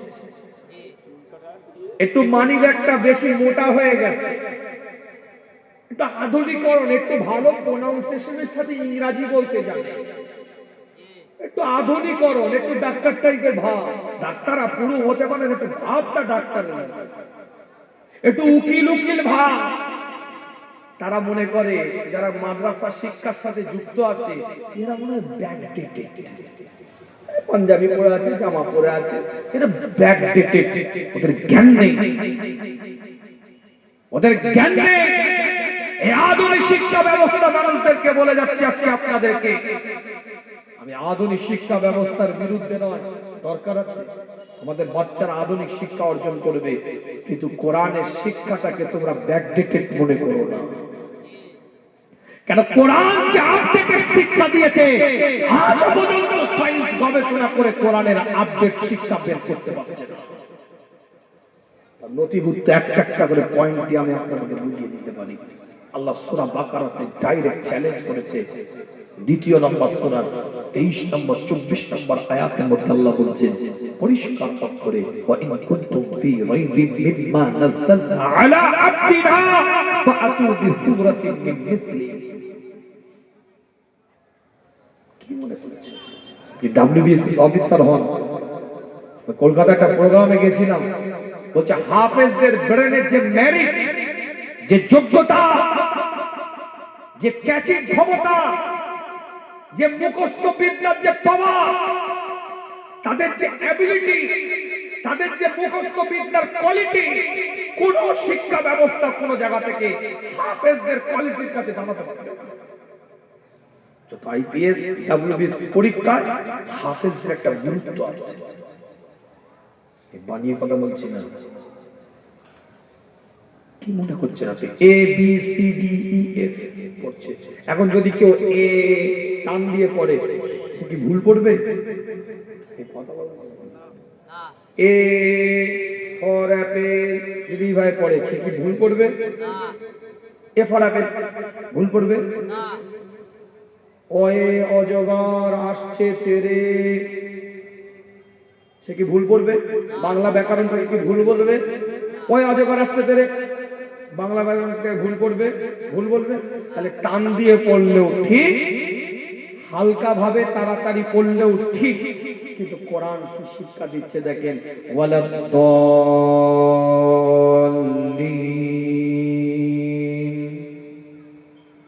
কি বললেন? ঠিক আছে, কোরআন বলছে পড়াই হবে না। কথা ঠিক বলছি না? কেউ যদি পড়লো আলহামদুলিল্লাহ রাব্বিল আলামিন, কোরআন বলছে পড়া হয়নি, আল্লাহ উচ্চারণ করছে এখান থেকে, হ্যাঁ এখান থেকে, হ্যাঁ খ এখান থেকে খ। কেন? কি বুঝাচ্ছি আপনাদেরকে? একটা বাচ্চা এই যে কোরআনটা বুকের সাথে নিয়েছে, খালি আলিফ বা তা হা নাই নে, শুধু আলিফ বে তে সে নাই নে, শুধু অক্ষর জ্ঞান নয়, যত আয়াত কোন জায়গায় হালকা পড়তে হবে, কোন জায়গায় টান দিতে হবে, কোন জায়গায় কম টান হবে, কোন জায়গায় বেশি টান হবে, এই একটা সিনার মধ্যে রাখতে হয়েছে, না হলে কোরআন বলছে তোর পড়া ভুল হচ্ছে, কবিরা গোনা। আমার কথাটা কি বুঝাতে পারলাম না? বুঝাতে পারলাম? ভালো করে বুঝবে, তো সহজ মনে করবেন না। আল্লাহ আমাদের সকলকে কবুল করে, সিনা চওড়া করে। আল্লাহ নিয়ামত দিয়েছে, বুকটাকে চওড়া করবে ইনশাআল্লাহ। দোয়া করবেন একটা হাফেজ বান্দা কাল কিয়ামতের ময়দানে, কাল হাশরের ময়দানে একটা দুটো নয়, নিশ্চিত তিরমিজি শরীফ বলছি, আবু দাউদ বলছি, ইবনে মাজাহ বলছি, নিশ্চিত 10 জন জাহান্নামীকে একটা হাফেজ বান্দা আল্লাহর হুকুমে জান্নাতি বানাবার ক্ষমতা আল্লাহ পাওয়ার, সেটা পাবে। জোরে বলা যাবে না। এরা ব্যাকডেটেড নয়, এরা আপডেটেড। এর মুখস্থ তোমার সালেক সংশ্লেষের সংজ্ঞা মুখস্থ করতে করতে হেভি যাচ্ছে, শোষণের সংজ্ঞা মুখস্থ করতে করতে কাপড় চোপড়ে প্যান্টুল ঢিলে হয়ে যাওয়ার। ভৌত বিজ্ঞান কবে পড়েছিস আর এইচএসে মনে নেই, কথা বল। অঙ্কের কবে a স্কয়ার প্লাস কিউবি প্লাস বি স্কয়ার গ্রাফ কি করে করতিস 9 এ, সম্পাদ্য কি করে করতিস 9 এ, 10 এ উপপাদ্য কি করতে করতিস 9 এ, 10 এ ত্রিকোণমিতি পরিমিতি কিভাবে করতিস, আজ এইচএস পাস করার পরে আর মনে থাকে না। ওই সময় নাম্বার দরকার, গুটিয়ে কাটিয়ে কোন রকমের লিখে দিয়ে আসে। একটা ভুল নেবেন না, আমি কোন শিক্ষা ব্যবস্থাকে খাটো করছি না, শিক্ষা ব্যবস্থাকে সম্মান দিয়ে বলছি। তার মানে কি, ওই মাধ্যমিকের নাম্বার পেয়ে গেছে ওই পর্যন্তই পড়াটা সীমাবদ্ধ হয়ে গেছে, আর চর্চা নেই। সম্পাদ্য মাঠের বাইরে চলে গেছে, উপপাদ্য মাঠের বাইরে চলে গেছে। এখন আমাকে সম্পাদ্য করতে দিলে আমি পারবো? তার মানে চর্চা নেই। কিন্তু কিয়ামত পর্যন্ত যদি এর হায়াত হয়, এর সিনার মধ্যে কোরআনটা চর্চিত থাকবে। কথা ঠিক হচ্ছে? একটা আল্লাহর ওলি রাস্তা দিয়ে হেঁটে হেঁটে যাচ্ছে, যেতে গিয়ে দেখছে একটা কবরে আযাব হচ্ছে। একটু বিদায় দেবো, শেষ কথা বলছি। ফিরে এসে দেখছে, একদম ফ্যাক্ট বলছি আপনাদের, কবরের আযাবকে আল্লাহ মাফ করে দিয়েছে। আল্লাহকে বলছে, আল্লাহ কি হলো? কবরে আযাব যেতে গিয়ে দেখলাম আসতে গিয়ে বন্ধ হয়ে গেল। আল্লাহর পক্ষ থেকে এলকা হচ্ছে, আল্লাহ জানাচ্ছে গায়েবী ভাবে ওই বান্দাকে, শোন ওর একটা বাচ্চা ছেলে ছিল, ওই বাচ্চা ছেলেটা মায়ের পেটে যখন 6 মাসে ওর মৃত্যু হয়, তার অপরাধের কারণে তাকে শাস্তি দেওয়া হচ্ছিল, সে ভুল ত্রুটি যেটুকুন করেছে। ওই বাচ্চা ছেলেটা আজকে 4.5 বছর বয়স হয়েছে, মায়ের পেট থেকে জন্মাবার পরে 4.5 বছর বয়স পরে ওই বাচ্চাটার একটা মাদ্রাসায় গিয়ে একটা শিক্ষকের কাছে আউযু বিল্লাহি মিনাশ শাইতানির রাজিম এই তুতলা ভাষায় এই শব্দটা পড়েছে, আমি আল্লাহ ওর বাচ্চার তেলাওয়াতের ওসিলায় ওর বাপের কবরের আযাবকে ক্ষমা করে দিয়েছি। ছেলেগুলোকে তৈরি করে কিছু করেন আর না করেন, কোরআনটা যেন ঠিক করে পড়তে পারে।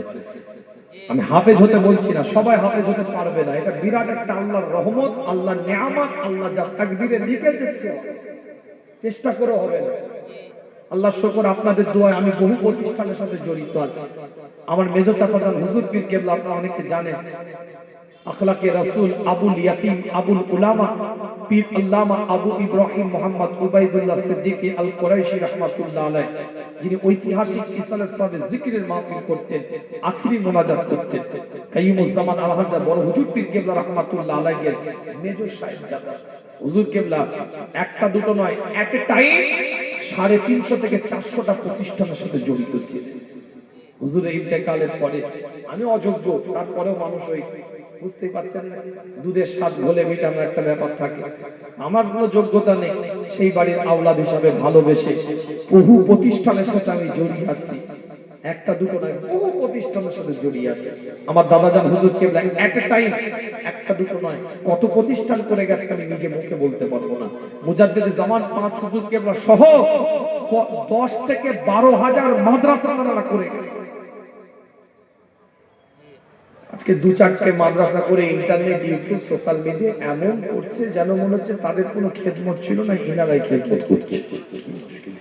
কেউ যদি এখন খেদমত করে, অস্বীকার করার আমার কোনো উপায় নেই, তাকে স্বীকার করতে হবে, সম্মান দিতে হবে, সালুট করতে হবে, তার দ্বারা খেদমত হচ্ছে। কিন্তু বিগত দিন যারা খেদমত করে গেছে তাদেরকে অসম্মান সূচক কথাবার্তা বলে নয়, তাদের খেদমতকে স্বীকার করে আপনার খেদমতকে আমি সম্মান দিই। কথা ঠিক? ও ভাই যাক, আলোচনা বাড়াবো না, না না পাগড়ি দেওয়া হবে। তার আগে এই প্রতিষ্ঠান হয়েছে আপনার খুশি না বেজা? এখানে আমার দাদাজান হুজুর কেবলার একদম কাছের মানুষ, আমার বাপ চাচারা 4 জন বাপ চাচা আমার দাদাজান হুজুর কেবলার রক্তের আওলাদ, কিন্তু জানার আজকে দরবারে, জানার আজকে বাড়িতে, জানার আজকে মাদ্রাসা এতিমখানায় এসেছি জানার নামে, এই মানুষটা আমার দাদাজান হুজুর পীর কেবলার লুৎফি আওলাদ, কলমের সম্পর্ক বড় হুজুর পীর কেবলার সাথে। আমার মেজো দাদাজান হুজুর পীর কেবলার নিজের কানে আমার শোনা, হুজুর বলছে আমি নিজে শুনেছি, বলছে রাইতলাবি হুজুর এমন একটা কোন জালসা নাই যে তোমার দাদার সাথে যায়নি,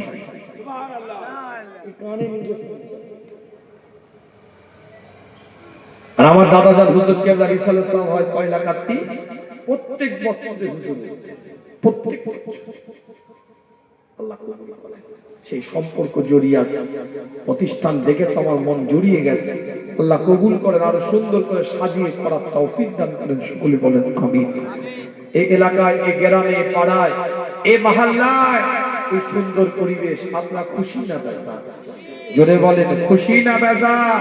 এই যে একটা বাচ্চাকে পাগড়ি দেওয়া হবে, এই প্রতিষ্ঠান আরো উন্নতি হোক, আপনারা চান না?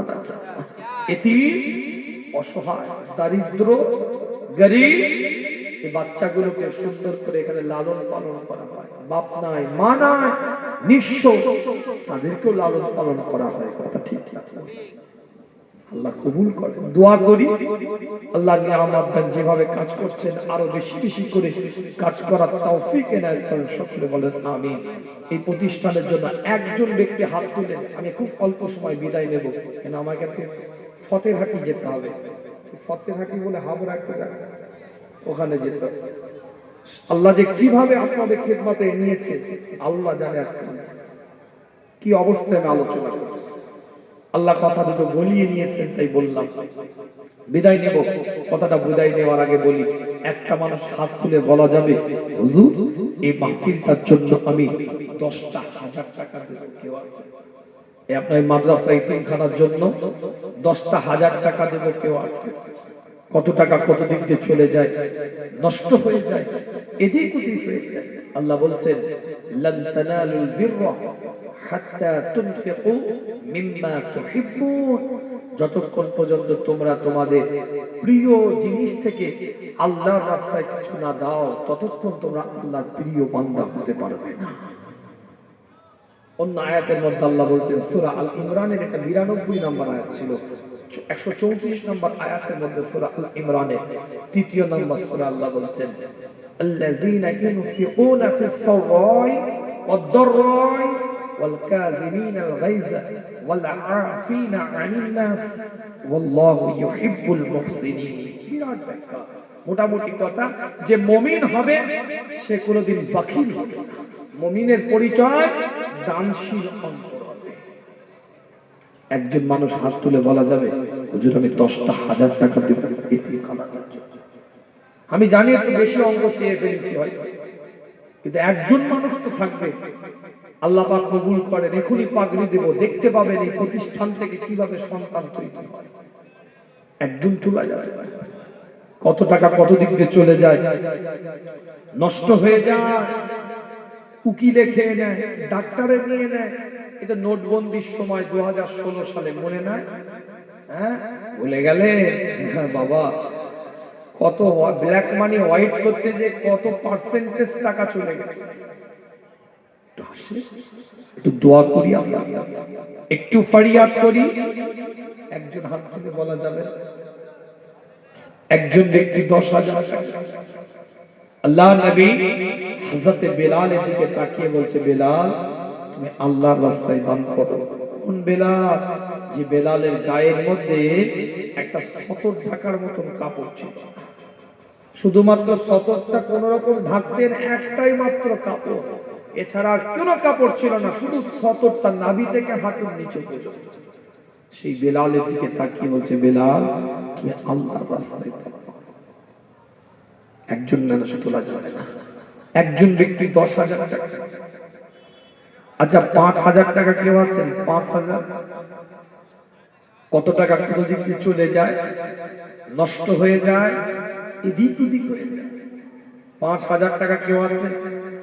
5,000 টাকা আল্লাহ পাক কবুল করবে। আল্লাহ নবী আল্লাহ রাসূলের সাহাবা হযরত আলী রাদিয়াল্লাহু তাআলা আনহু দিকে লক্ষ্য করে হযরত ফাতিমা রাদিয়াল্লাহু তাআলা আনহা বলতে থাকে, আলী আমার জন্য একটু বাজার থেকে একটু আনার নিয়ে এসো, বেদানা নিয়ে এসো। হযরত আলী টুকটুক করে বাজারের দিকে রওনা দেয়। বাজার থেকে আনার বেদানা কিনে খরিদ করে যখন বাড়ির দিকে রওনা দিয়েছে, হঠাৎ করে একজন ক্ষুধার্ত মানুষ হযরত আলী রাদিয়াল্লাহু তাআলা আনহুর দিকে লক্ষ্য করে বলে, আলী আমাকে বড্ড খিদে পেয়েছে, কিছু আমাকে খাবার দাও। হযরত আলীর কাছে কোনো অর্থ না নাই, কিছু দেওয়ারও মতো নাই, একটাই মাত্র বেদানা আনার ছিল, ওটা হাতে এর মধ্যে তুলে দিয়ে ফাতেমা সামনে দাঁড়িয়ে আছে। হযরত ফাতেমা হযরত আলীর চেহারা দেখে বলছে, আলী তোমার হাত যখন খালি, আমি বুঝে গিয়েছি তুমি বেদানা কাউকে আনার কাউকে দান করে দিয়ে এসেছো। শোনো, আমি দুঃখ পাবো না, আমি কষ্ট পাবো না, আমি বেদানা আনারটা খেলে যতটা খুশি হতাম তার থেকেও লাখো গুণ খুশি হয়ে গিয়েছি। আমার প্রিয় জিনিসটাকে তুমি আল্লাহর রাস্তায় দান করে দিয়েছো। 5,000 টাকা তোলা যাবে।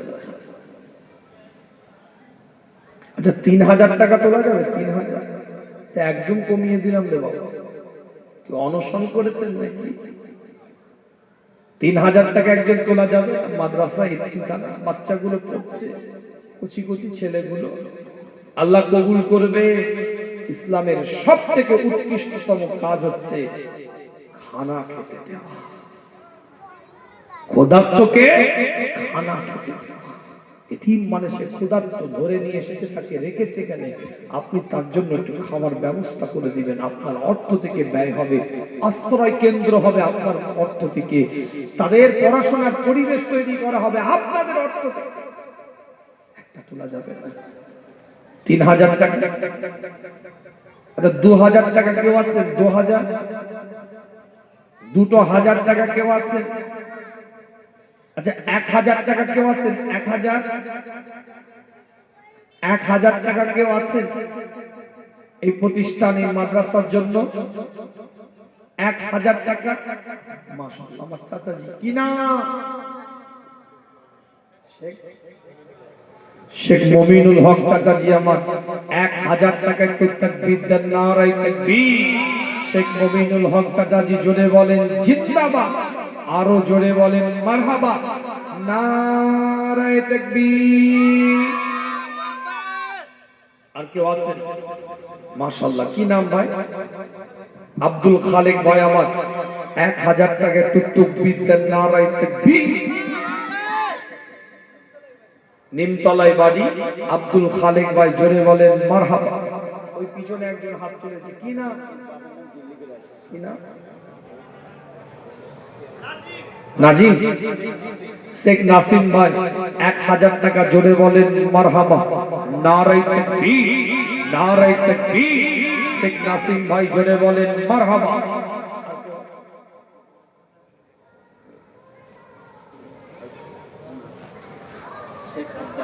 শেখ আব্বাস বদর ফুলতলায় বাড়ি, 2000 টাকা, জোরে বলেন মারহাবা, নারায়ে তাকবীর, নারায়ে তাকবীর।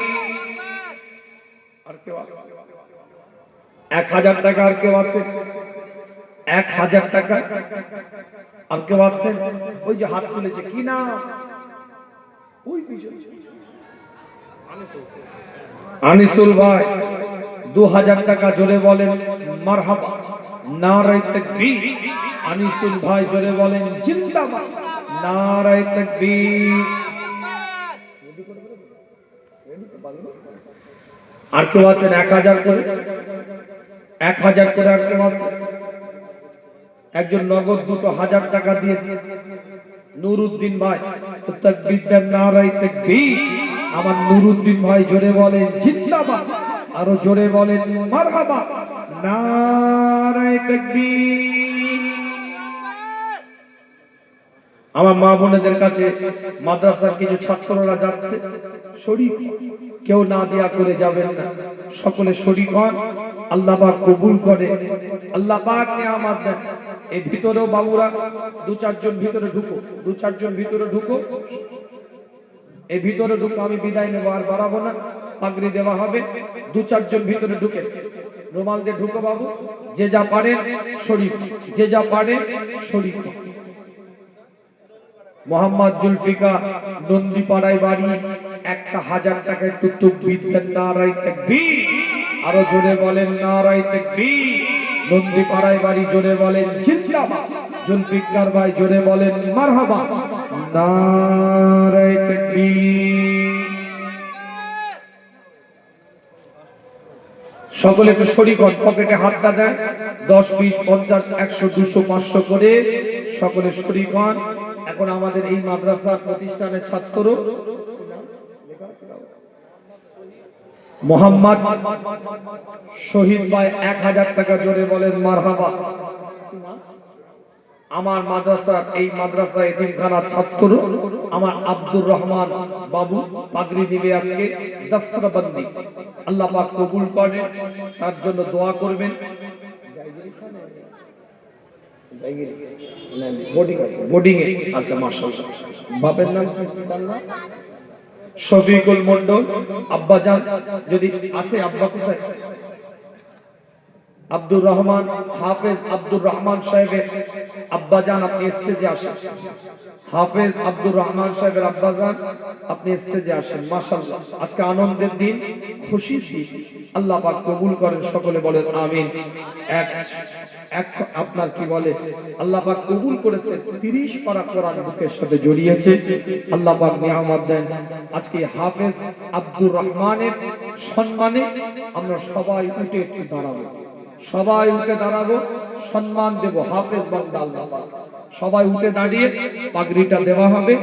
আমার পরপরই আমাদের ভালোবাসার মানুষ, কাছের মানুষ, রায়কালাবি হুজুরের আওলাদ আল্লাহ কবুল করেন, আমাদের নিয়ামতের দ্বারা পরিপূর্ণ করেন, মর্যাদাওয়ালা মার্তাবাওয়ালা বানান।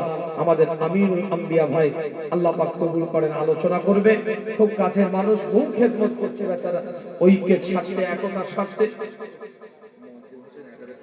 মুয়াজ্জিন হোসেন 1000 টাকা দিয়েছে, জুড়ে বলেন মারহাবা। হাজী আবুল কাশেম 2000 টাকা।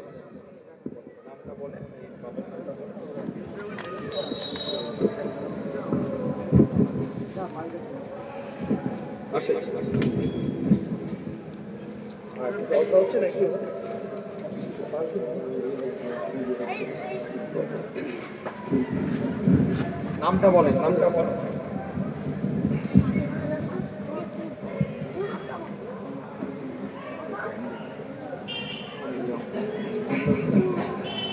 হাফেজ আব্দুর রহমান, শফিকুর রহমান নাকি?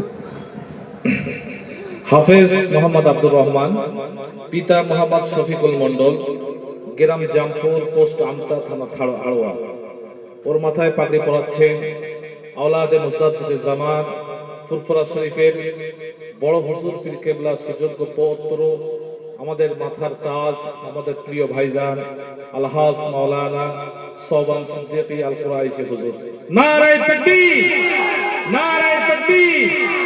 রায়কলা ওয়াহিদিয়া এতিমখানা মাদ্রাসা, রায়কলা ওয়াহিদিয়া এতিমখানা মাদ্রাসা, জনাব ভাইজান হুজুর কেবলা, জনাব ভাইজান হুজুর কেবলা আলহাজ মাওলানা আমিনুল আম্বিয়া সাহেব, আলহাজ মাওলানা আমিনুল আম্বিয়া সাহেব, আলহাজ মাওলানা মাহমুদুল্লাহ সাহেব, মাদ্রাসার হুজুর, ওস্তাদ, সুযোগ্য ওস্তাদগণ, শ্রোতা বৃন্দ, নারায়ে তাকবীর, নারায়ে তাকবীর।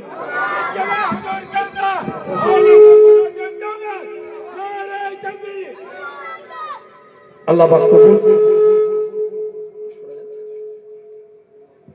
আল্লাহ পাক সকলকে কবুল করেন। আমি গুনাহগার বিদায় নিই।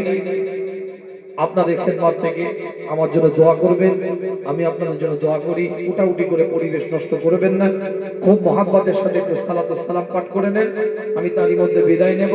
ভাই সালাতুস সালাম পাঠ করিয়ে আপনাদের আলোচনা শুরু করে দিই। ইয়া নবী সালাম,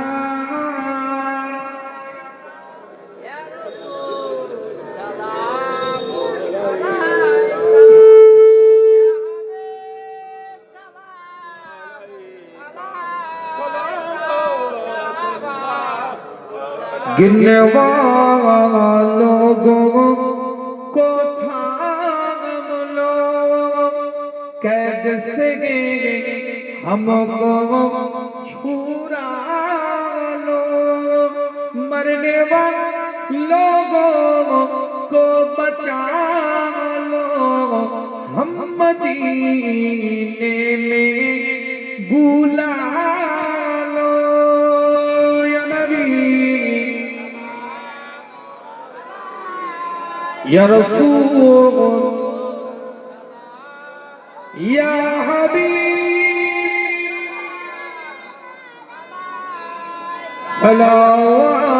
सलावतुल्लाह। সকলে বসেন। বালাগাল উলা বিকামালিহি, কাশাফাত দুজা বিজামালিহি, হাসুনাত